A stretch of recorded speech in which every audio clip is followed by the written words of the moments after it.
Today I interviewed Diego Benitez, who is the co-founder and co-owner of Progress Brewing in South El Monte. Diego is currently at the top of his entrepreneurship career. His brewery is thriving, he's finishing his MBA at UCLA, he's opening a bar in El Monte, and he's on the cusps of making wine and liquor. One of the things that makes Diego an exemplified entrepreneur is that he understands how to navigate through the natural blockades of opening a business and creating value for the customer. Those two traits can't be stressed enough for current and aspirational business owners. As interesting, challenging, and fun as his current life is, his journey to getting here equals the same in weight. He got a PhD at Caltech without a bachelor's degree. He was under the guidance of two scientists who went on to win the Nobel Prize in chemistry, and the way he prepared to be a brewer is a game plan that anyone can use in any aspect of life. Diego left me, and hopefully he will leave you too, the encouragement and inspiration that you could always be doing more to better yourself.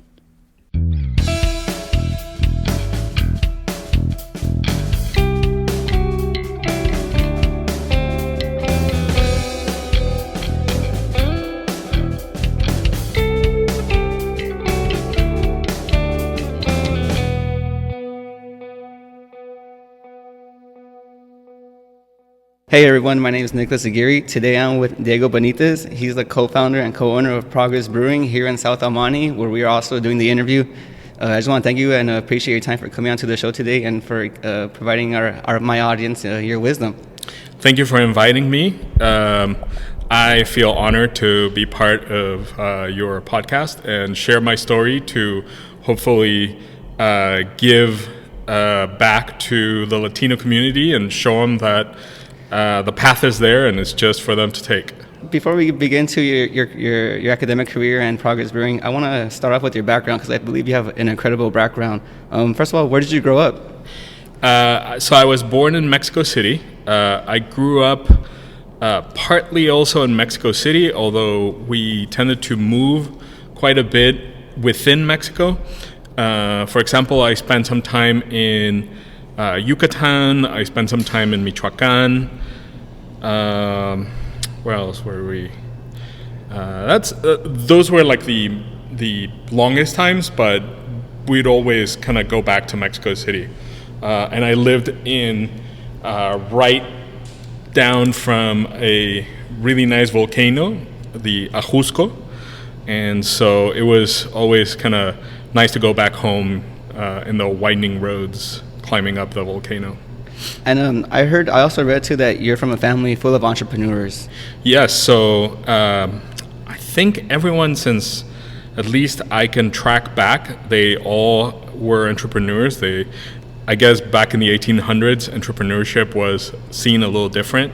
Now it's more glamorized, I guess. It's glorified for sure. Yeah, back then it was, there is this and you just do it, and then you gotta earn to support the family. But yeah, so my grandparents on my mom's side, they were farmers, and they had dairy cattle, and so they would produce milk that would get distributed within Mexico City and Estado de Mexico. And then on the other side, on my dad's side, my grandfather started as a server in a cafeteria. And then he then started selling door-to-door plates. And back then in the 70s, there were aluminum, and then he started getting excited about these aluminum pieces. And so then he started making the aluminum plates. And then he opened up a shop where he would sell aluminum parts, which then turned into a window kind of installer, so custom windows and bathroom fixtures. And then my dad took that to bigger buildings, and so that's kind of why we moved a little bit, because he would get construction jobs kind of around, and so would just kind of follow where business was. Well, before we get to Caltech and Progress again, I know you have your backgrounds in science, and I just want to know, when was the first time you were really attracted to science, or when did science capture your attention? So my dad, as I said, on top of being an entrepreneur, he was also a chemist. And so I remember from being maybe 8 or 10 years old, 2-in-1 shampoos came into the market. Okay. And so I remember he read the ingredients and he was like, of course, this is how they do it. It's not really something that innovative. It's just kind of somewhere in between a shampoo and a conditioner. And so to me, it was fascinating that he had the knowledge to be able to read a label of the ingredients and say, oh yeah, this is how you do it. So that kind of piqued my interest. And then he was good with gunpowder. And so we would make gunpowder and make fireworks also at an early age. And so I got a bit of the pyromania from that. And so all throughout, I played with things that go boom. And obviously, it's all chemistry. So kind of from the shampoo going into building fireworks and the excitement from launching rockets. Also in Mexico, I don't think I could have done that here, especially after 9/11. But back there, it's easy to buy fireworks and also make them yourself and shoot them up into the sky. I knew I wanted to be a chemist. Originally, I went to UNAM, Universidad Nacional Autónoma de Mexico, and into chemistry school, and I also did a couple of years of electronics and computer systems in school, and so I wanted to merge those two and work on chemical instrumentation. So I think that back in the day, with the advent of digital electronics, I thought that applying that to chemistry was going to be something very interesting. The problem was that obviously the companies are huge, and that happened before, and I then took a turn into more materials, on the materials side. So that's pretty cool that you had your own personal chemistry teacher. Yep. Yeah, it was really cool. So I also heard too, just to throw a little fun fact out there, that you're a polyglot. Yeah, I don't speak every language as well as I used to. Growing up, I have a pretty varied family background, mostly Mediterranean. So even though my house was pretty much all Spanish growing up, grandparents spoke other languages that I picked up some of it. And then I like traveling, so then whenever I would travel, I would be fluent in a matter of 2 weeks because I grew up listening to it or being exposed to it. And so with not a lot of extra work, I would be almost fluent in the language. And then growing up, seeing that speaking other languages opened doors that I otherwise would have not been able to. Especially culturally with people while traveling, I learned a couple more German and Russian. I heard you could defend yourself at least in 10 languages. Is that true? Pretty much, yeah. Which ones are they, if you don't mind? So obviously Spanish, English, and lately there was a point after I moved to the U.S. in 1999, and it probably took me around 2 years to really be comfortable with English because I had not had much kind of full-on training in English. And then my first 2 years in school, they were a little tough because of the little bit of a language barrier. But it was probably 5 years in when I started dreaming in English, and I was like, I'm starting to switch to English being more my dominant language. And then I speak Italian, French, Catalan, German, Russian, Swedish. Portuguese is one of those that if you speak Spanish and maybe closer to Catalan, then the structures are really easy. So knowing a lot of these Romance languages that are so close, it's easier to learn another one, but then it starts getting really complicated because certain things mean completely different things in a different language.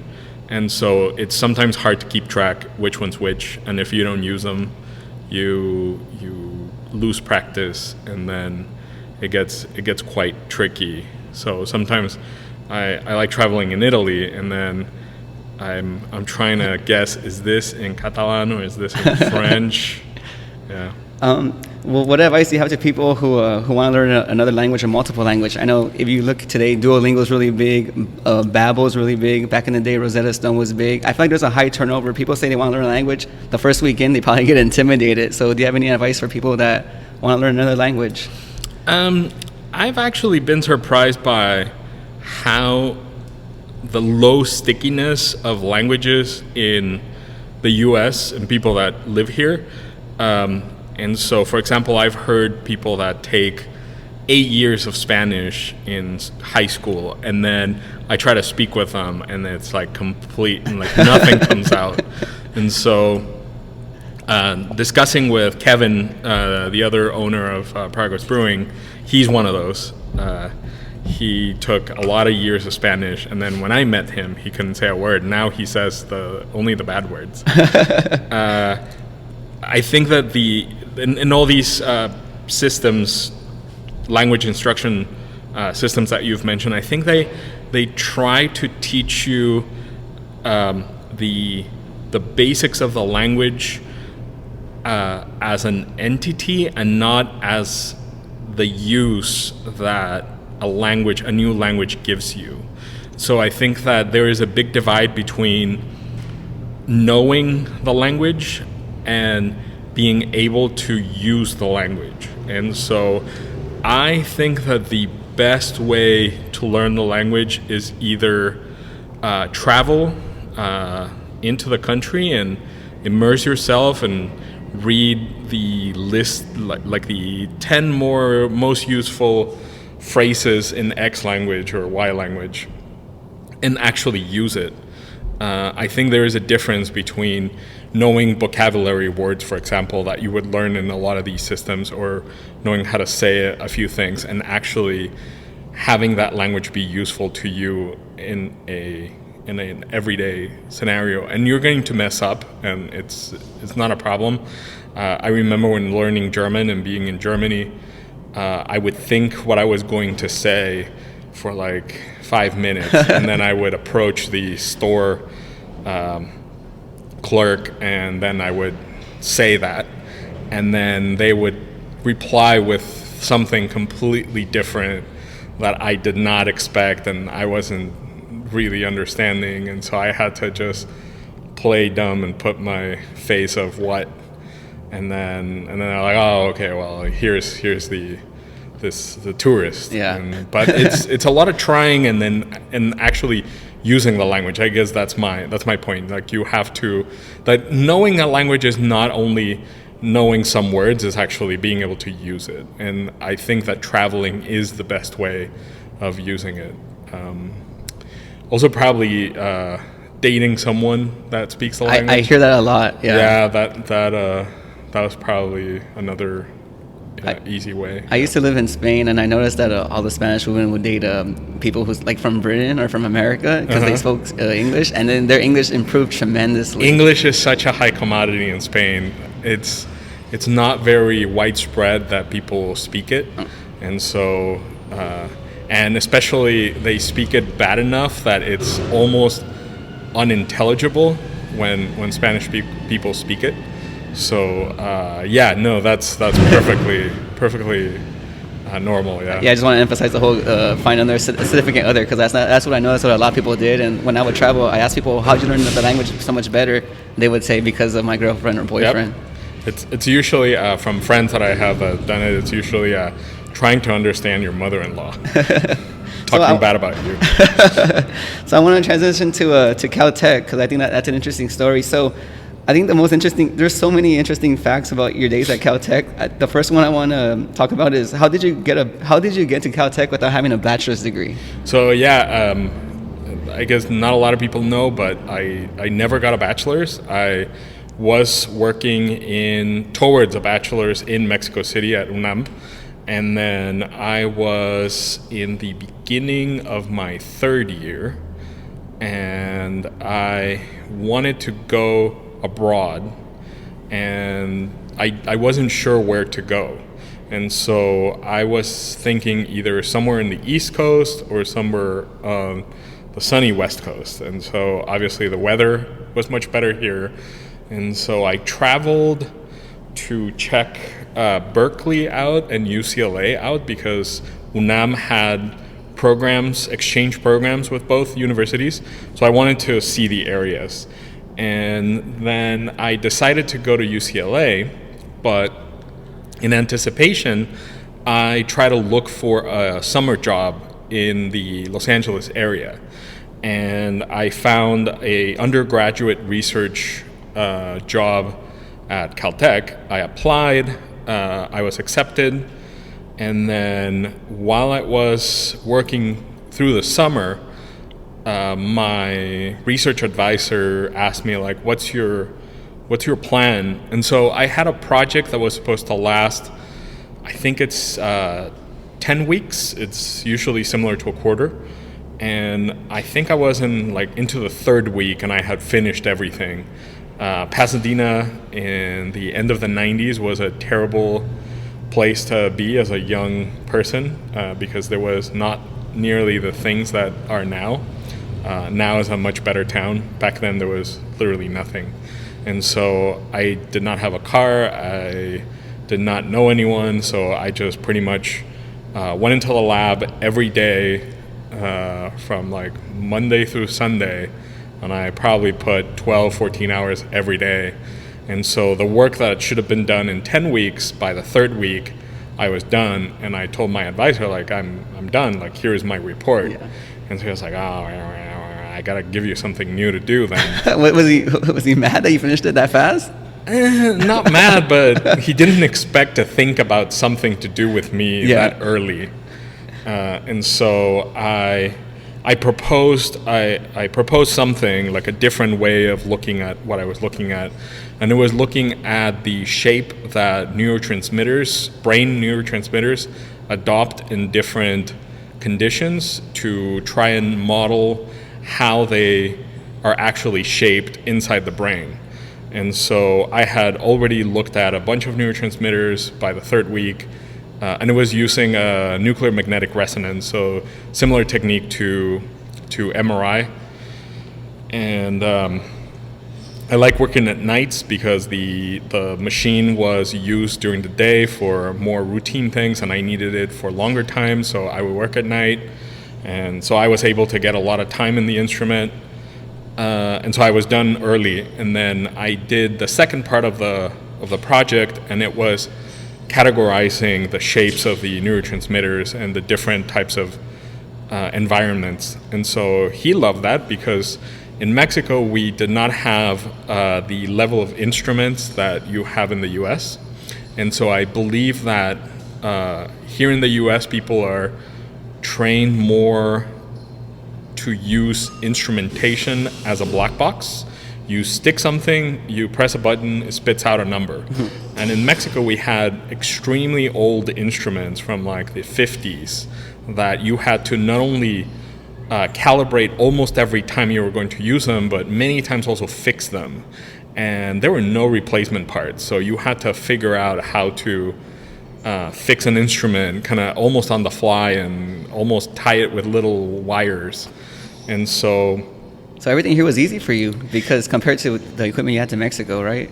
Well, it wasn't easy, but at least the instrument worked. Yeah. And so you didn't have to worry about that. But I had a very deep knowledge of how the instrument worked, because otherwise in Mexico you wouldn't be able to use it. So then he was pretty surprised that I was able to use such an advanced instrument and have a very deep knowledge of how to use it. So then I did some more work on that, and then at the end he was like, so what are you going to do next? And so I said, well, I'm thinking about doing a year abroad. And he literally said, what about starting grad school? And I'm like, well, I don't have a bachelor's. And he's like, you don't need one. Here we're a private institution and we do what we want. Nice. Let's go walk over to the dean's office and see if we can get you in. And we literally walked over there, and the dean said, yeah, absolutely. And so he was Professor Jack Roberts. He was one of the pioneers of nuclear magnetic resonance in the world, pretty much. So, and I started that September. So what did you get your PhD in? I did organic chemistry, but I did different sides of organic chemistry. You could probably group it into physical organic chemistry. So I was doing research in the laboratory of Robert Grubbs, and he developed a very interesting reaction called metathesis, olefin metathesis.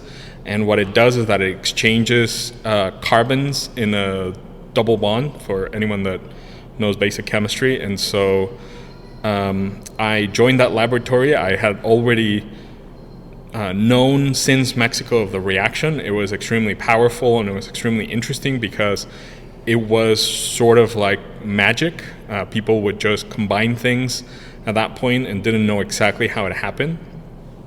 And so it was interesting to have such a powerful reaction be so difficult to know exactly what's happening.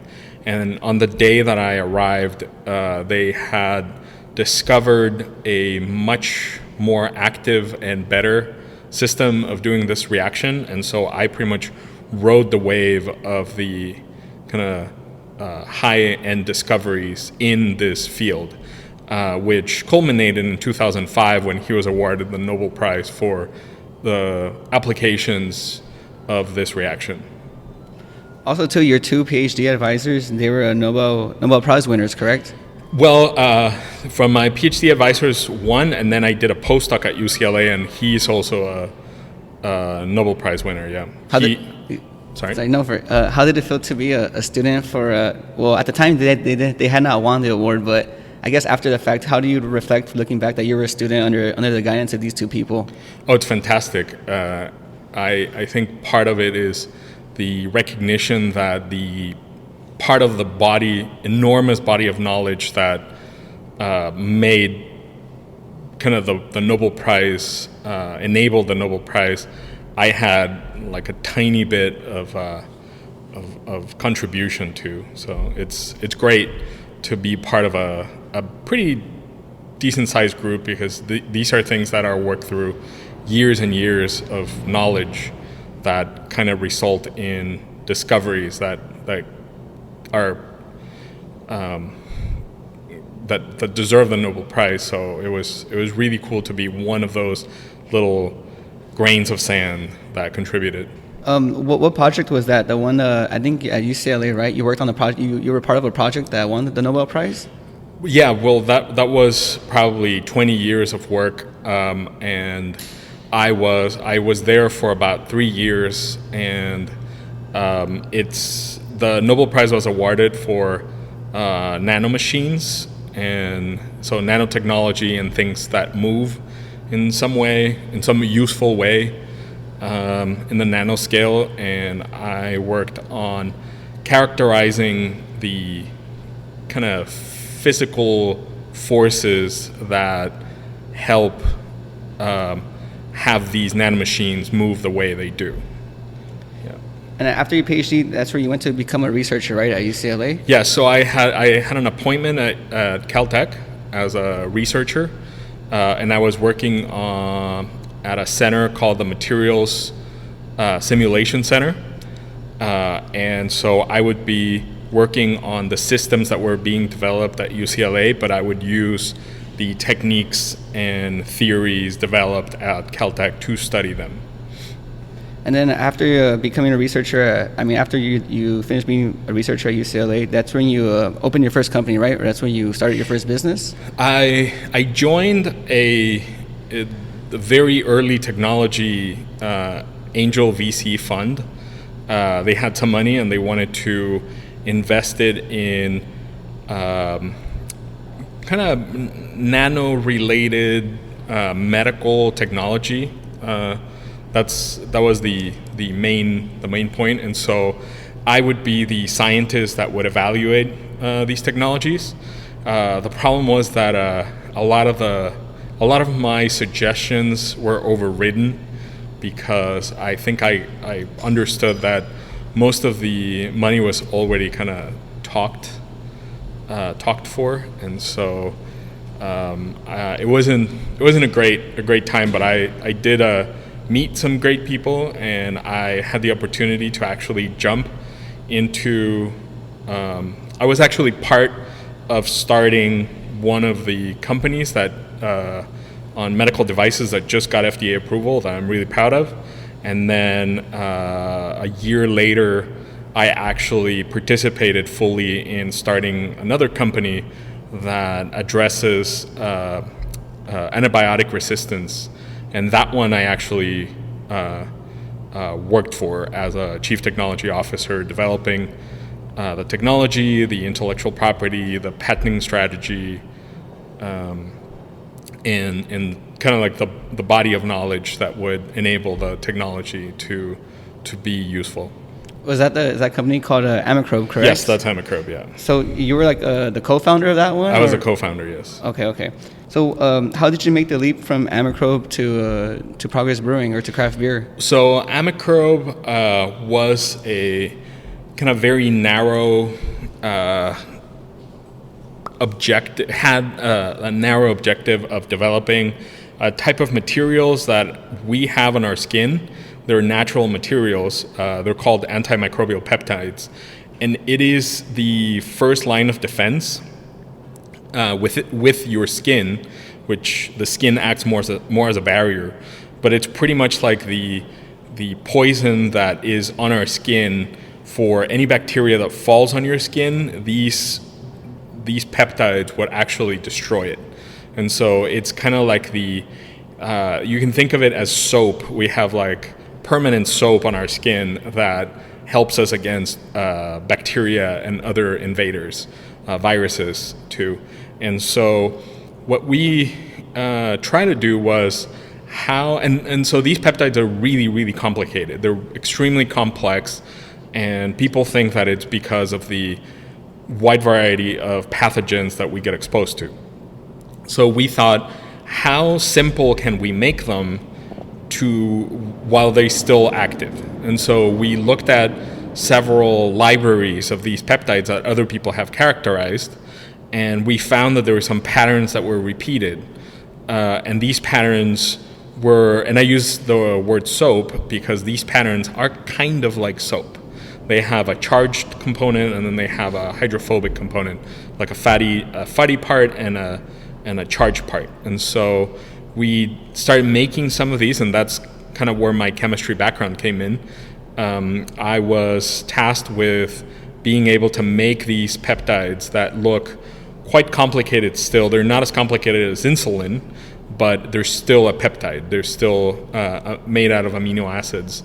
And so I was tasked with the project of we need to take these and we need to make them in a batch size that would enable us to actually use them in the clinic. And so that's when I had worked with Kevin before, and we needed a chemist that was a really good chemist. And so I called Kevin and I said, hey, you want to join Amicrobe? And so he joined, and that's when we actually started working every day together. We had worked before, but more remotely. We had not met each other. We met for the first time at a Christmas party, but that's kind of where we actually started working together. And so once we figure out, it was pretty rocky, but once we figured out how to make these peptides in a big enough amount, that's when we saw that we anticipated that we were not going to be needed as much by the company. And so unless the company was going to get a lot more money to develop other products, we saw it as our valuable time to this company is kind of coming to an end. So even though we were still required to be with the company, we started looking at other options. And so we we separated from the company, and we were consultants to transfer all the intellectual property that we had developed. The company moved to San Diego, and then we started Progress. Did San Diego inspire you to open a brewery?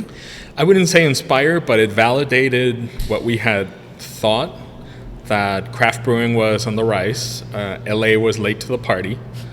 San Diego already had, I think I remember something like 80 breweries, and LA still had 10 maybe. And we thought, this is coming to LA, and it's going to come soon and in its own form. And it would be a great opportunity to use our chemistry backgrounds and kind of drug manufacturing backgrounds to make something that you can actually drink. So that was one of the pluses. And while transferring the Amicro, the company, to San Diego, we got a lot of exposure to new breweries that were opening, and so we went around and we asked them, what are the do's and don'ts? What would you change? What would you do different? And so that was a great exposure to us thinking about launching Progress. So prior to coming to that, I guess to that realization that, hey, this whole craft beer movement is going to come to LA, what was your relationship with beer and craft beer before that? Obviously, I drank. In the last bits of working for Amicro, we were doing a lot of scale-up synthesis. So when you do chemistry, it's really not amenable to a 9-to-5 job. So we would come in very early and then set up reactions, kind of like cooking, well, less cooking. So we would come in the morning and then set up a reaction, and then it would need to cook for 4 hours at a certain temperature, and then it would need to cool down or warm up. And so we had long periods of time when there was very little to do. And so we would strategize for the company, and then during lunchtime, we'd actually go to Lucky Baldwin's to the Belgian, I think it's called the Brasserie. I don't know if it has a long name, but that's a classic. There's like 3 of them in Pasadena. Yeah, they're all classic locations. Yeah, it's the one by PCC. Okay, yeah, I know that one. We used to work there, yeah. And so we used to go there for lunch, and so we would try beer, and then in the beginning we were doing the same thing over and over and over again, and we knew our future in that company was limited, and so we were like, this is boring. We should start a brewery, and we did. One thing is consuming the beer and enjoying it. How did you learn how to brew the beer? There was a guy at UCLA that was an engineer, and I went to a party in his apartment, and he had 4 taps, and I tried it, and it was really good. To me, the impression was that homebrew was not that good. I had tried maybe a few, and they weren't that great, but his was really good. And so it was sort of like, this is interesting. So you made this. Would you mind showing me? And he's like, yeah, if you wash the dishes, I can show you. So then I made a Hefeweizen out of a kit, and then I started making more beer like almost every other week. And then I moved to all grain brewing. So instead of using a kit, you put together your own beer out of grain, just like we do today, but in small scale. And then after a few years, I went through a time when I was brewing a lot, and some were not that great, but I started having Thursday poker at my place with free beer, and it's just people had to criticize the beer and give feedback. They had to. Yes. Okay. Yeah, that was the deal. Like you can come play poker. I get a free buy-in. I provide beer, and you have to tell me what you think about the beer. The problem was that my friends at the time, I would make a beer, and I would think that it wasn't that great, and almost unequivocally, they would say, "Oh, that one's your best one." Oh, no. I was trying to brew things that you couldn't buy. For example, back then, at that time, I used to do a lot of Belgian doubles, which we haven't brewed at Progress much. I did Doppelbock, which we have here. And then I used to do a lot of Belgian whites with different kinds of yeast, trying different yeasts. So you're really going outside the norm. Yeah, I was very much into Belgian beers. And that was one of the things that got me brewing, home brewing, that back then you couldn't just go to a store and buy the fantastic Belgian beers that you can buy now. Back then it was a little harder. So instead of having access to it, I was like, I'll just make it myself. And so that's why I was trying. I was trying different grains, unmalted grains with Belgian whites, different spices. We made one of those here almost in the beginning of our Progress time, and we called it Gold Rush. And it was extremely polarizing. Some people thought it was the best beer ever, and some people thought it was terrible. One thing is brewing the beer, but how did you develop your palate? I know I read a story, you and Kevin would basically test each other on trying beers and finding the little nuances in the beer. I was wondering if you could tell that story. Yeah, that was very, very interesting and very good to kind of get our palates going. And so before that, I had experience in wine. And that kind of translated into when we would brew. When we started, Kevin and I started brewing together. We followed the BJCP, the Brewer Judge Certification Program, and it's literally every beer in the world ever made gets characterized into some style, and it has grown since new styles come up. I can imagine. Yeah, and so, but you still have kind of, let's say, like the style 1A is light lagers. And so we would pick, for that day, we would pick light lagers. And so we would buy Miller Lite, Bud Light, I don't know, other light beers. Yeah. And we would pour them and taste them, and then write notes on them and compare them. That's the biggest part, because even though they were within the same style, there are very slight differences, especially in light lager. But for example, Belgian triple. And so we would buy 5 or 6 different commercial Belgian triples, and then we would taste them, write notes, characterize them, and then we would pour them blind, so we didn't know which one was which. And so from our memory and from the notes, we had to guess which one was which. So that was really interesting. And that happened weekly on Thursdays for almost 2 years. So we must have drank probably close to, I don't know, more than 1,000 beers. Within those 2 years. Yeah. And it wasn't just the beers we liked. We also tried some things that we probably wouldn't have had if we weren't doing this systematically.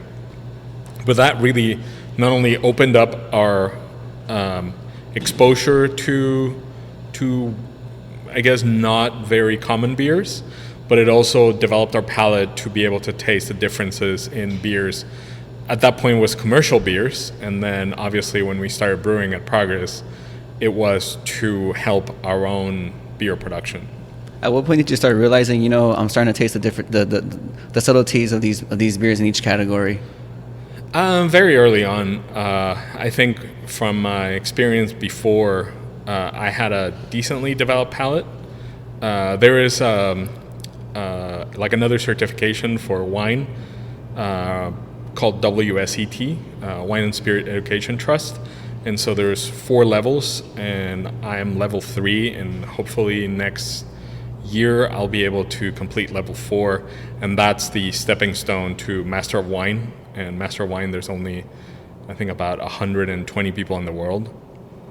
I will not pursue the Master of Wine, but probably get to level 4, and that's become a SOM, right?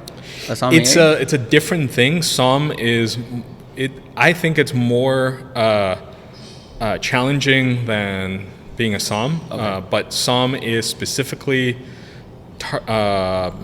targeted to the service industry. So it's how to serve wine, while the WSET, even though it also has some service component, it's mostly to have people know the different production methods, more on the winemaking side. And so it's very heavy on geography, types of grapes, growing of grapes, regulation, and styles of wine. So it's not as heavy on service as the somm, but more on the winemaking part. I think that's why I got confused. I saw a documentary on Netflix once. It was called Somm, but I think they were going after the WSCT because all the things that they had to know are just what you said. And yeah, there was only like 100 of them in the world or something like that. I think So the Master of Wine is the highest distinction you can get in wine. It was that one then. Yeah. Okay. I found that career pretty cool and interesting. It's very interesting. The problem is that if they call it Master of Wine, a lot of people wouldn't understand, and I think somm is what most people know. So that's the default. I think that's why they named, or I'm thinking that's why they named the movie the way they did. Yeah. So you said in San Diego that you and Kevin went to other breweries to see like the do's and the don'ts. And I think this is very important for entrepreneurs or people that want to start their own business or just get more knowledge. You do have to go knocking on doors and pick people's brains who are smarter than you or have more experience than you. Could you talk about, what kind of do's and don'ts did you learn and which doors did you knock on? We tried knocking on every door possible, and this is like you say, very important in entrepreneurship. Knowing you have to be the world's expert in exactly the niche that you are going to do. Like, if there's somebody that knows more than you, then you're not doing your homework right to start a business. Starting a business is extremely challenging, and you have to know as much as you can about that particular field that you're trying to tackle to have the best chances of success. When we were in San Diego, we were very concerned about obviously equipment, because it was with our limited budget. What are we going to use the money we have on? What would give us the best chance of success in terms of what are we buying? And then the other very important part was we did a survey of every tasting room open at the time, and we noted how many people are there. Like, is it busy? Is it not busy? What the sales are like, so sales projections maybe, and also what do we like about the tasting room, what we don't like. So for example, one of the things we remember making a big point was beer servers need to know the beers. There were many breweries that we went in San Diego where we said, hey, can you tell me a little bit about this beer? What hops are here? Why did they brew it? And I can tell you, maybe half the places that we went, people had no idea what they were serving, and not only that, but also no interest in telling you, educating you a little more about why that beer was there, what's the rationale behind it. And so we made that point. Another one was how comfortable the tasting room is. What amenities were there, why did we think people went to the tasting room. Those were probably the biggest things kind of on the service side. On the equipment side, we even though we didn't want to believe it, we got a very resounding message from everyone that running a very small brewery was really hard, because just like in almost everything, there is economies of scale. So the more you make of something, it becomes cheaper.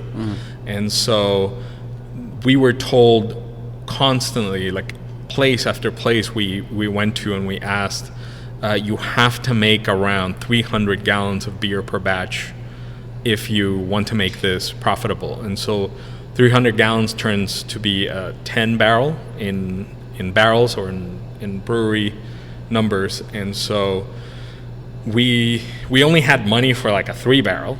So imagine us coming back to LA and realizing we only have money for a 3-barrel, but everyone is telling us that unless we get a 10-barrel, we are not going to be profitable. So we're going to have a serious hard time growing, and kind of realizing that we're in a pickle and how do we get around that. And you can see it. We've grown a lot, and other breweries that have had smaller systems, they're still in the same space, and especially some around here. So that would be the closest comparable. We had to build our own 10-barrel brewery. In the beginning, I remember looking at used 10-barrel systems, and they were about 2.5 times our total budget. And so we knew that we couldn't afford the one. So what was the next best thing? Well, let's make one. I had worked on cars through high school in Mexico. And I knew how to weld, stick weld, oxyacetylene, and wire welding. I had never done TIG, which is the style of welding that you need for stainless steel and sanitary conditions. And I just bought a very cheapy welding machine, and I started practicing. Wow. We made all our systems. We had a welder do most of the work, but we would kind of assemble them and tack them together, and then the welder would actually do the real sanitary welding. And we had a 10-barrel brewery with tanks and everything for about $30,000, which was about a tenth of what we saw used systems go for. So that was a huge advantage. That's an entrepreneurial spirit right there. There's always going to be problems, right? In every business, in everyday life, whether it's business or personal. But you sound like you encountered your first problem, and you literally solved it by doing it yourself. It sounds like. Yeah, I think it's or taking matters into your own hands instead of relying on anything or anybody or even money. See, I think that's a lot of it. Well, we had limited money. We couldn't get any more money, and we weren't sure about the whole thing, so we didn't want to even go to friends and family to collect more money, because we're like, what if we lose the entire money? But I think it's a lot of it is kind of like my Mexican resourcefulness, where in Mexico, if you, or at least me growing up, if you didn't have this, you figure it out a way. And so I think that's a big part of the Mexican community here that I've seen, that especially people that have immigrated like me, the fact that we had to cross a border was like one of the difficulties, and then living kind of in the midst of society here, where you never know, you can't do this, you can't do that, very limited. It was part of resourcefulness. Like if I can't get it here, I'm just gonna go do it somewhere else, or find a different way of doing it. So after San Diego, when you gathered all the information, you came back to LA, what was your first order of business to start opening this brewery? We made a budget. Obviously, the money was the biggest limitation. And so we started putting a budget together and seeing from prioritize what do we absolutely need, and kind of making a list of from most important to least important, and then trying to see where our money goes up to, and then can we open with that. And we had to numerous times make things cheaper to be able to fit enough things that would enable us to open. So one of the things was our cold room over there. We could not afford a new cold room, so we had to get panels, kind of secondhand panels from a Costco. We got a door from a Vons, and these were that went out of business, so they had to change their cold room, and so they were in really bad shape.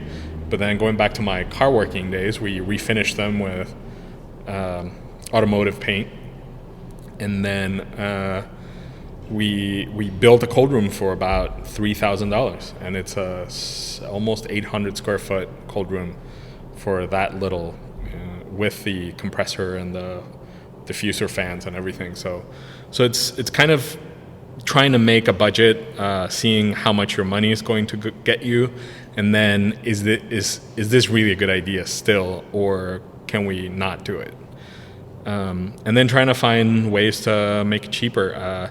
We needed to build a few walls. It wasn't big construction, but we couldn't find a contractor that was within our budget, so I became a contractor.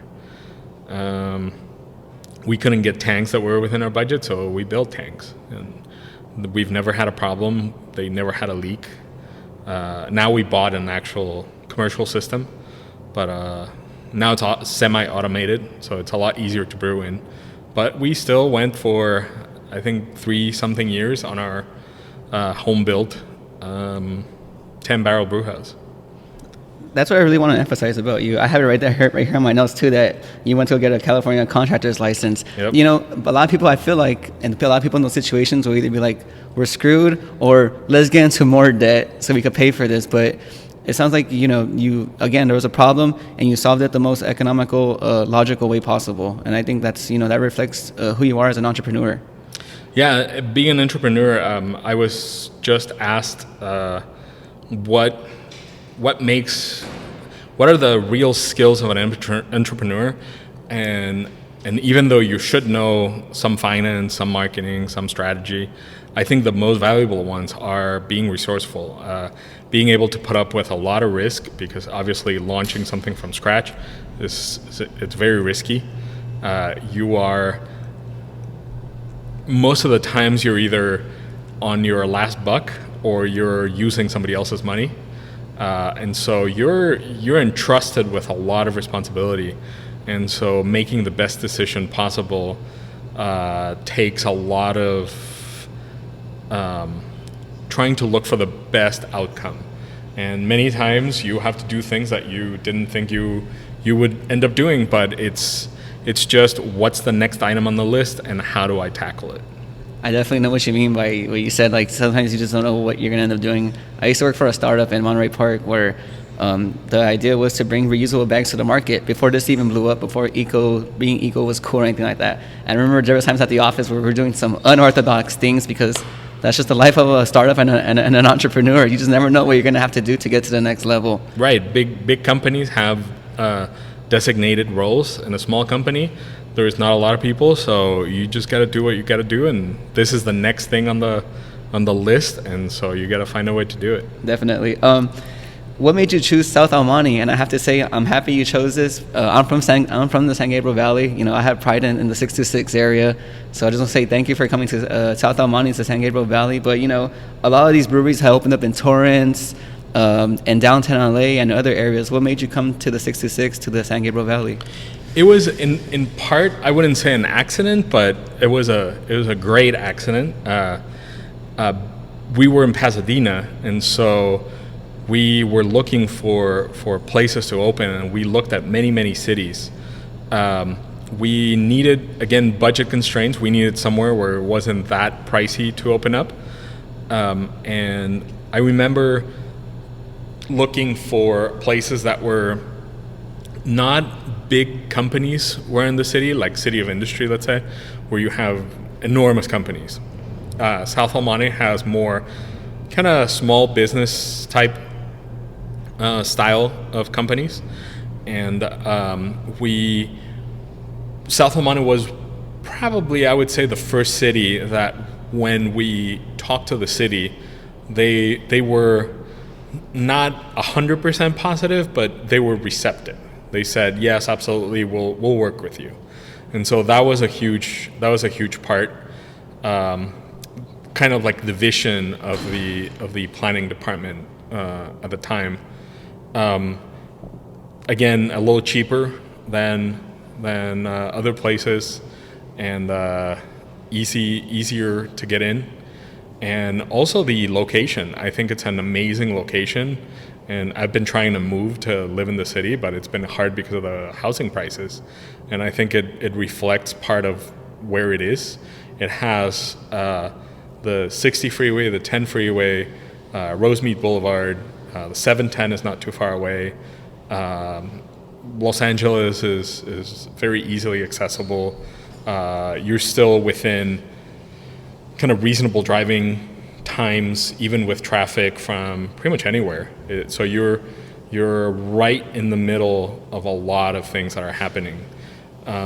We did not follow the trend in going to where the most breweries are. We're actually going the opposite direction. Where are there the least breweries possible?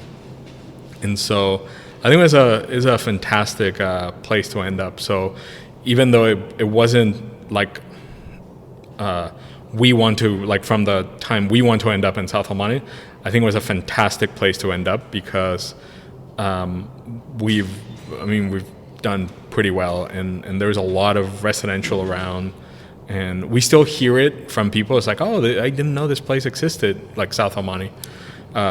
It's a small city, so it's not very... I don't think anything past the 710, besides Pasadena and Highland Park these days, gets any recognition anymore. Right, yeah, exactly, yeah. And so I think being part of the city and now trying to move in to live here, I think it's a fantastic place to be. Someone might come to the brewery, they might see like all the beers on the wall, the beer being served, people having a good time. But for business, I always like to get down to the details and the dirty of, the behind the scenes action. So how hard was it to get the brewery approved here by the city, state, federal, etc.? All the permits were fairly straightforward once we figured out what exactly needed to be done. I think that part of the key part was really knowing what we were doing in terms of the legal procedures. And so once we figure out exactly what we needed to fill out, how we needed to fill it out, it was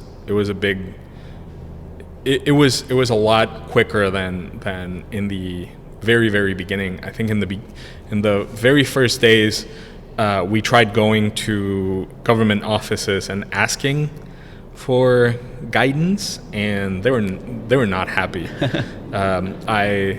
Since a lot of people give government officials a lot of guff, but imagine your job being answering the most basic questions of what somebody wants to do.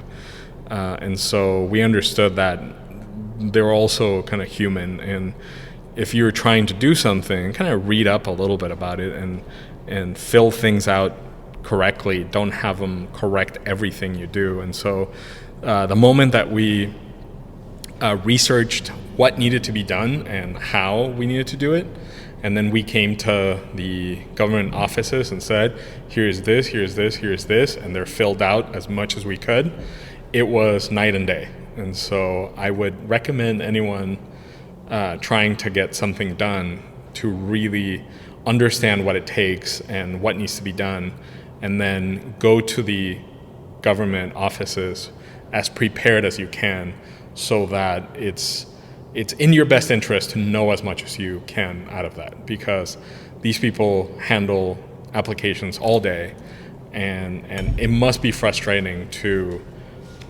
have to review very simple things. Yeah. So I want to open to opening day for Progress Brewing. What was that like? Well, we also tried an unorthodox way of opening.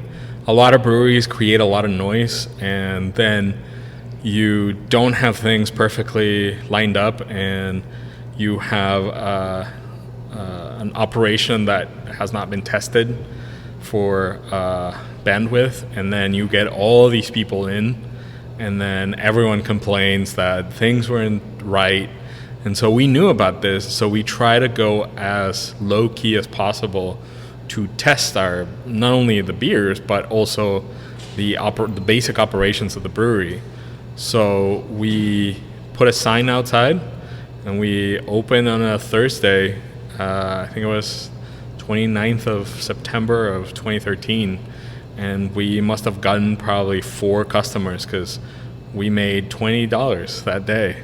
And then the next day, on a Friday, we made $40. And so little by little, we were learning how to operate. And then we started having from 1 beer or I think we opened with 2 beers on tap to 8 beers on tap, and little by little. So we try to be as maybe slow is not the right word, strategic about developing our customer base, so that when more people came in, we were sure that we were ready to handle the people that came in. And many times over in our old tasting room, when we were in the first building that we had, we were way out of bandwidth, but we tried our best, and we started becoming very popular really, really quickly. I think in part because our beer was solid. Our prices are sometimes better than happy hour. We provide a lot of value. That's kind of one of our core components. That Progress provides value. You're going to, I call it, you pay real brewery prices, and not like a downtown bar price. And the beers are solid, and you get to see different styles, and you get to see our creativity and our things we play with. And so it's all about value. It's what are you going to get, and I want you to feel that you're getting way more than what you're paying for. And so we got very popular really early, to the point that our old tasting room was very, very packed, many, especially Fridays. And with saving up money, year and a half later, we opened the tasting room that we have now. And now it's how do we make people more comfortable, have the best experience, with also value in mind. Like, whenever anyone comes here, I want them to have a good time, be able to remember the time they had with their friends, have the experience while they're trying a great beer at a really good price. So again, value. So I just want to get into your head a little bit. I know you had like those poker parties where people would criticize your beer, so that was a good introduction to people giving you honest feedback. Yeah, I'm sure you and Kevin were really brutally honest with each other about your own product, family, friends.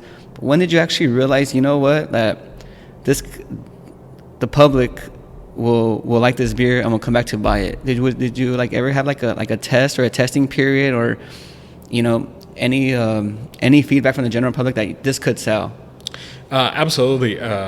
One of the, I guess, parts of starting slow was also testing out the market. I don't think that, kind of being Mexican myself, I wanted to focus on people that thought more like me, that behaved more like me. And so part of serving the Latino community, especially in San Gabriel Valley, was, are we going to be able to get him off Modelo? Are we going to really, because the way I see the Latino community, they're very loyal to kind of what they like. And so it's kind of difficult. It's good, but it's also difficult in the beginning, because if we've gotten many people are like, I've been drinking this beer for 18 years. What do you have? And so it's challenging, because I need to not only provide them with value, in a sense I need to wow them, because I'm going to steal them away from a real corporate beer. And so I think we've done pretty well on that regard, and it has been, especially in the beginning, a little bit of a learning curve. What do people like that I would be proud to brew, kind of thing, because as many people probably know, we don't do any of the hype beers, the milkshake IPAs. I noticed there's no hazies on there. No hazies. No milk stouts. So blueberry muffin stout or anything crazy like that. No, please don't. I get people that ask on Instagram, and I tell them that if they ever see it, our account has been hacked. I just don't like them. Yeah. And I wouldn't feel proud about myself making them. And so we stick to more classic styles done our way, kind of thing. And obviously we're not for everyone, because there's a lot of people that love hype beer. But we give you a beer that you can enjoy today, but you also enjoyed it 3 years ago, and you're probably going to also enjoy it in 3 years from now. And so we sometimes try a couple of wacky things, like I can think of Mimosa. Mm-hmm. It's it's a nice barrel-aged sour with a lot of tangerine juice, and I think it tastes great. It's beery, it's sour, it's funky, and it has a lot of vitamin C. Has the hardcore Modelo drinkers tried that one, and have they say anything good about it, or what's like the people who are stuck to Modelo and Tecate and have tried that particular one? What's the common feedback? It takes a little bit. We have in the way we talk about our beer, a lot of it we realize that a lot of it is expectations, and so you have to tell people what are they expecting, like what is this going to be like, and so it goes back to creating value. Absolutely. You have to. So part of the value part is also letting you know what kind of beer is this. Educating the people. Educating. There's a lot of, I sometimes call it hand holding, because it is like, look, this is also interesting. Come see this. And so we know a lot of people that when Kevin and I used to bartend almost every day, they would start on our lighter beers, and then slowly within like a couple of months they were trying double IPAs and then sours. And I think especially the sours have been maybe not surprising a decent hit with the Latino community, because obviously, for example, micheladas or adding lime to beer, so the element of acidity, which makes a sour beer sour, mm-hmm. is in there. And so I think the palates are more used to slightly tartar things. And so it has been surprisingly not as difficult as we initially thought to have people that were 18 years on Modelo try something sour, because we have some sours that are not too sour. And so I feel that people recognize those tartar flavors from adding a wedge of lime to their Modelo, or Tecate. Like I remember when I was a kid, putting lime on Tecate and drinking it in the still pool. Do. Yeah, exactly. Yeah. And so it's something I don't know, I grew up with, and I'm sure a lot of people grew up with. And so having a sour beer, like for example, Salvador is like a mango sour. We try to make it not too sour so that it's not as sour as other beers, and then it's a little more accessible, and people like it and people get into it. Frida is a little more sour, but with fruit, we add fruit and then we ferment it almost completely dry. But people are very receptive to it. So it has been very interesting to see how people respond to some beers and others. I really want to emphasize creating value. I remember, I guess, my introduction to the craft beer world. It can be really intimidating looking at a list like that, and you don't want to embarrass yourself with the bartender at the same time. So I just want to emphasize the like you said, the value and the hand holding you're doing to your customers here.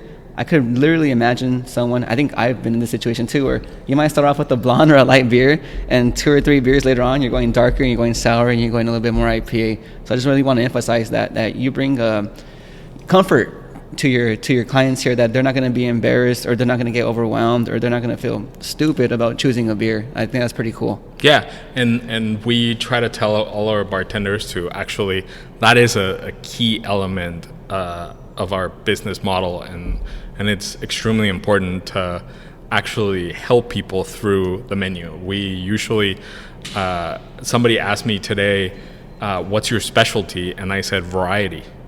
And I think that goes a long way, because there's something for everyone. And especially going back to value, you can have a blonde, but you can also have, I think, a world-class Belgian dark strong for kind of similar price and on tap with 14, 16 months of aging. And so that part of telling people and making sure that they, not only that they know what they're drinking, but how they should enjoy it, I guess, is critical to the value proposition. So I was in the craft beer world as a sales rep. I used to be a sales rep for a craft brewery, and I know for my job I'm paid based on base and the commission. So my commission is on sales, right? So when I was out there in the heavily saturated market, I was like, man, I'm competing with all these breweries, all these reps, distributors. We self-distributed, so I'm competing with all these distributors as well. I'm like, how the heck am I going to create a sale? So if I had that stress, I can imagine that you've had that stress and anxiety. So how do you compete in a market that's so saturated and competitive? It is extremely saturated, extremely differentiated, extremely competitive. I guess since day one, again, value. We provide value. Number two, we made a conscious business choice to not distribute. We saw that the margins in distribution is hard, and margins in distribution are extremely thin. And so we wouldn't be able to survive doing what we're doing right now and distribute. And so it came to a point where we were thinking, do we want to make 200 kegs of blonde a month and distribute them? Or do we want to make more interesting things? And obviously, 200 kegs of blonde sounds very boring. And so we made a conscious decision of we will not distribute, and then we will have as much, I would even call it playtime, because it's a lot of fun creating new beers. And so keeping the product in-house is critical, is a key element of being able to have 30 beers on tap. And 30 beers where one has maybe 2.5 years of age in a barrel, and then the other one came out 2 days ago, for example. And so having that variety would be impossible if we were kind of fighting it out for taps out there. And so we recognize that's a completely different business model. And for some breweries that are trying to do both, it's very costly. And you're starting to see some breweries actually go belly up, or they're for sale. And so this is kind of like not in the public domain because they're in the kind of professional brewers boards, but you see brewery for sale. And so you can tell that things are tough, and that if you don't find a good segment and you find your niche and you find your competitive advantage and you find what you're best at, I can see a lot of breweries having a serious hard time. And so, for example, canning, other than the crowlers, we've never canned. And so that's another thing we want to probably get into. But while we're moving almost close to capacity at our tasting room in a very defined business model, there's not a lot of drive for us to look for other channels. So I get a lot of questions of, when are you going to start distributing? When are you going to start canning? And my response is, I hope never. Because and a lot of people take it kind of strange, because like, why wouldn't you do that? But as long as I'm kind of getting the most bang for the buck out of our investment, I actually don't need to can. I provide the best experience here, and I invest in people having a good time at the tasting room and having 3 new beers to try, and maybe we bring some of those back. Maybe we don't ever brewing them again. And so that the single channel, meaning serving every beer out of the tap here, gives us that advantage and that possibility. When did you first realize that, we're thriving, we're having success, and we're thriving in the craft beer world? Do you remember that moment or that emotion? So we had, we had a little business plan. We had a worst case scenario, like literally keep the lights on. We had a likely scenario, kind of middle of the road likely scenario. And then we had a best case scenario. And we had that planned for 3, 6, and 12 months, let's say. And so I think we broke our best case scenario of 3 months, like in week 1. Nice. Yeah, and then we were like, wow, like this is really good, and not in like we have a lot of profits, but I think this is going to work. It was obviously early to say that, but I remember we had like a sales target and we hit it, but we had just worked probably for close to 16 hours that day, and we were extremely tired, and it was close to midnight. And so we celebrated by getting burgers from McDonald's out in the and eating them in the parking lot. And you're like, okay, yeah, we did it. So yeah, it was very intense in the beginning. I want to move a little bit away from Progress Brewing to your personal, I guess, academic career or personal education. While doing all this, someone might be saying, wow, this guy is really accomplished, Caltech, PhD, Progress Brewing, but you're also pursuing your MBA at the same time. Yeah, I started in 2016, and I'm about to be done. I actually just got all the credits for the degree, but if you take more classes after you get the credits before you need to graduate, the classes are virtually free.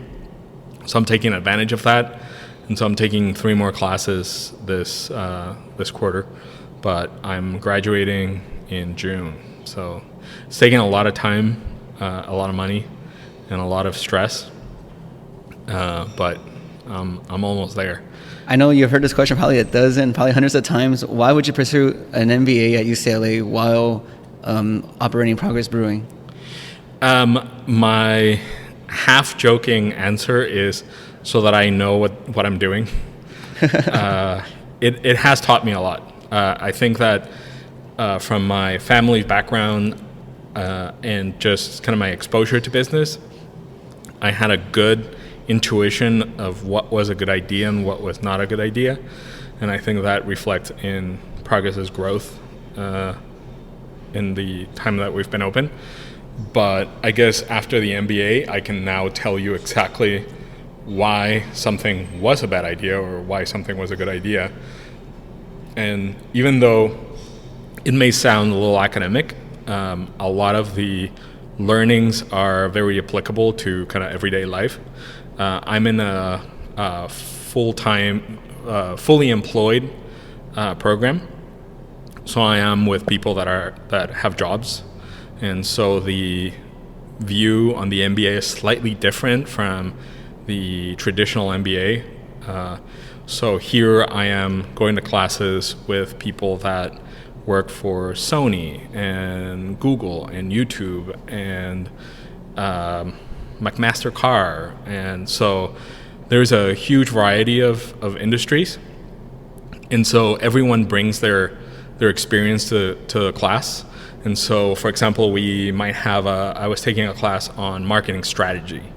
And so somebody talks about what they've experienced in the movie industry. And somebody else tells us about real estate. And so it's always been interesting because I bring this sort of more mundane, well, I sell beer. There's no way that's mundane. Well, I mean, compared to, I'm so-and-so at Google, or I'm marketing analytics at blah, blah, blah. It sounds a lot more glamorous than I just make beer and sell it. I don't think so. I don't think so either.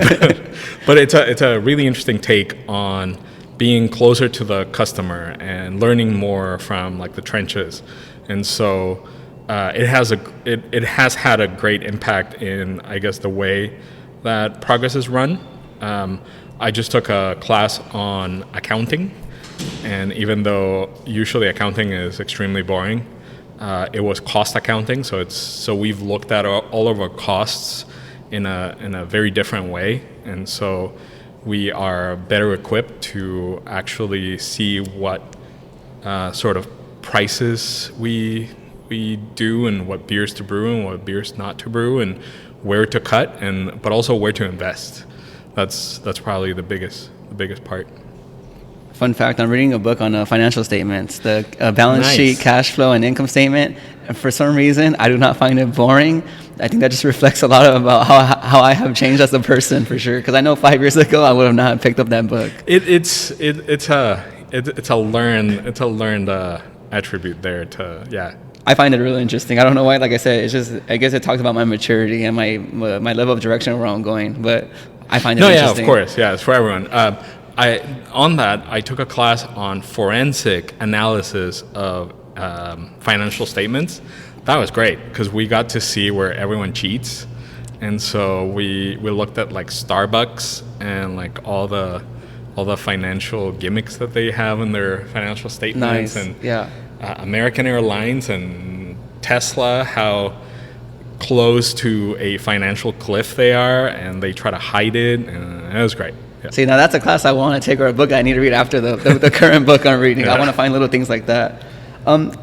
There's a lot of talk from what I've read. The MBA degree is kind of like dying out. For anyone out there who's listening to the podcast and is thinking about getting an MBA, which type of individual should get an MBA, or who do you recommend should get an MBA? I really think that MBAs are a great thing that have been commoditized. And what I mean by that is I think way too many people expect way too much out of an MBA. An MBA doesn't give you more than what you put into it. And so I would say that one of my business mentors said that everyone should take a class in sales, because everyone is selling something. You're either selling a product, but you're also selling yourself to your employer. And so if you want to make more money, you need to learn how to sell yourself in your job environment. Even in dating, you're selling yourself. Absolutely. Every single activity in kind of modern society, you can look at it as you're selling something, including an aspect of yourself to score a job, like you were in distribution to make that sale and then make that extra money.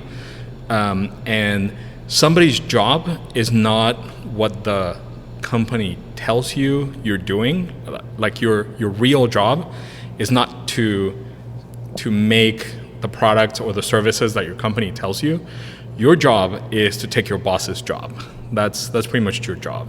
And so in that respect, an MBA gives you a lot of tools that if you're able to use and you take advantage of, I think it's an amazing tool set that you can use to actually do your job, which is take your boss's job, and by that I mean make more money. Also, I would say that it's not for everyone. If you get handed a box of tools and you don't want to work in plumbing, then that box of tools is worthless to you. And I think that a lot of people that have gotten MBAs, all they want is the piece of paper, and that's the wrong reason to get an MBA. Unfortunately, a lot of the hiring and salary decisions are made based on, do you have the piece of paper or not? And so I think that is just more of a reflection of kind of modern hiring practices. But going back to everyone is selling something, an MBA is probably the closest thing to teaching you how to sell something. And I think it's a great toolbox to have if you want to use it. It's not for everyone. I find it great. I'm going to go back and take some more classes after. Once you graduate from UCLA, you can take classes if you pay the fees. You don't have to pay tuition, so I'll probably do that. But I think for entrepreneurs is very, very helpful, because entrepreneurs, like you said before, you have to do every possible tool of the trade. And so especially learning a little more about business it gives you an edge that other people usually don't have.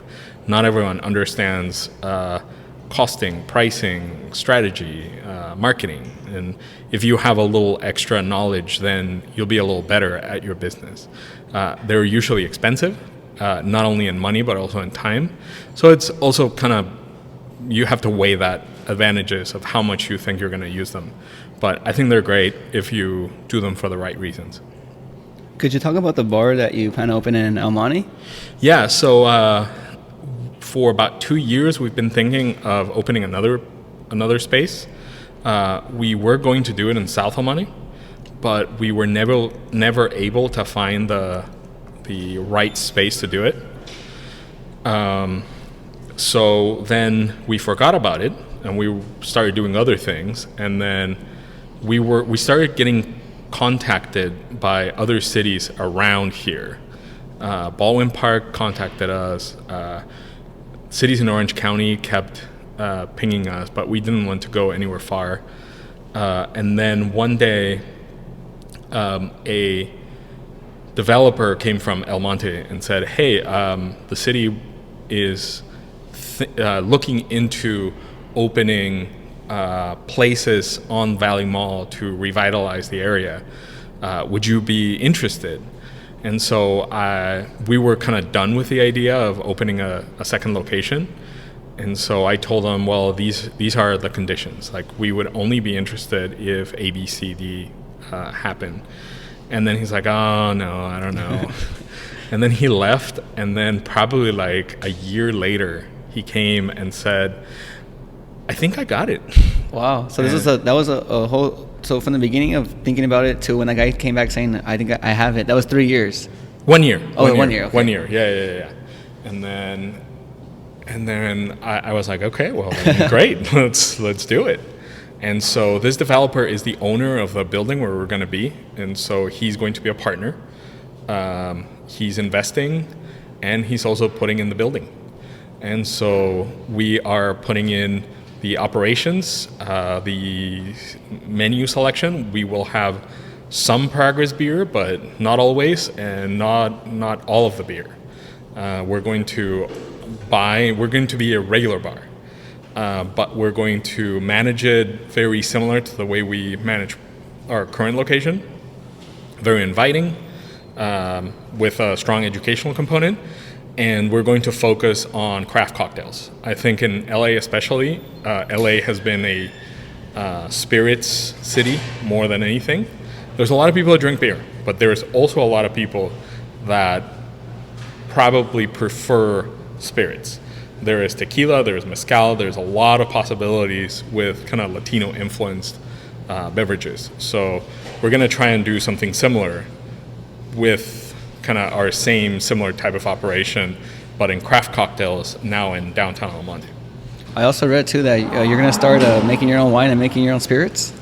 Yeah, we're that was kind of the plan all along. Okay. We just signed another lease, and so we're adding wine to our current tasting room. And by wine is any fermented fruit. And so we're going to have cider. We're going to make cider. We're going to have wine, hopefully a lot of California wine. We're going to have sparkling wine out of the tap. Yeah, it's going to be interesting. So how did you learn how to make wine and spirits? Wine, I actually went to UC Davis for a certificate in winemaking because I wanted to be a winemaker. Okay.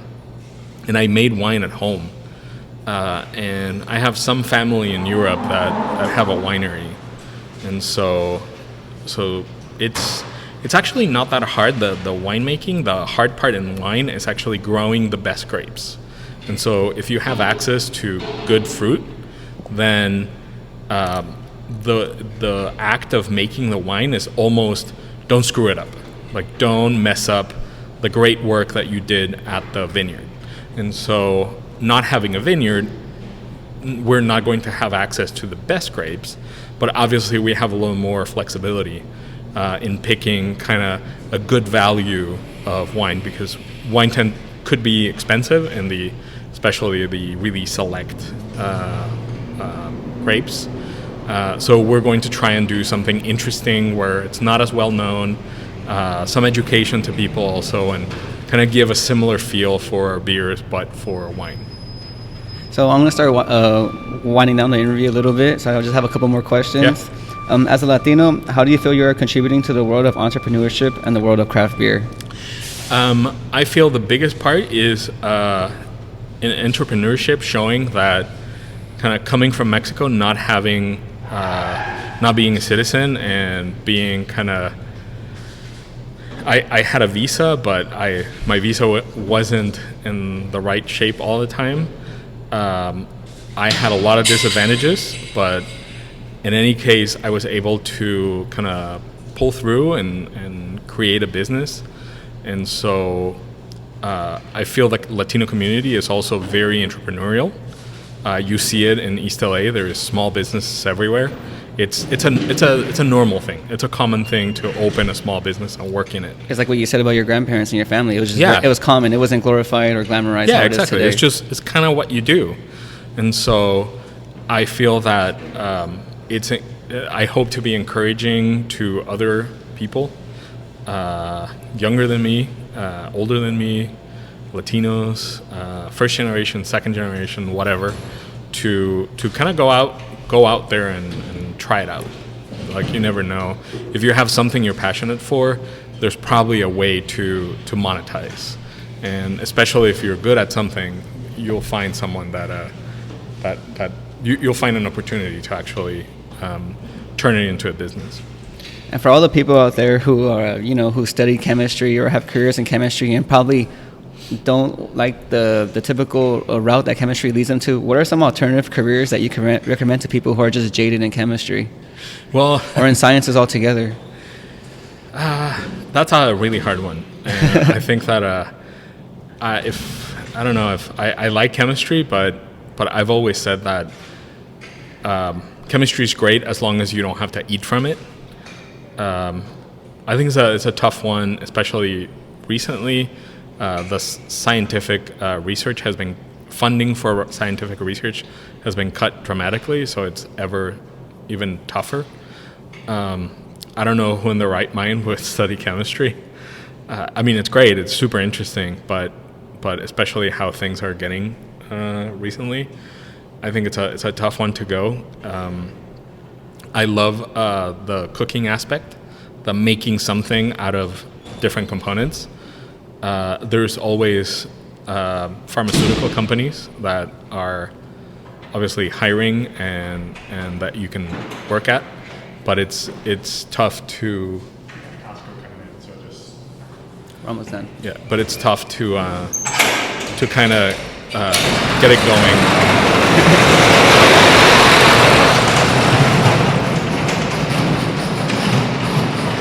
You can edit it. Yeah, no worries. So the last question, you have an incredible life, from your PhD to learning how to make wine, spirits, beer. Hold on. I think that's the last component of the noise.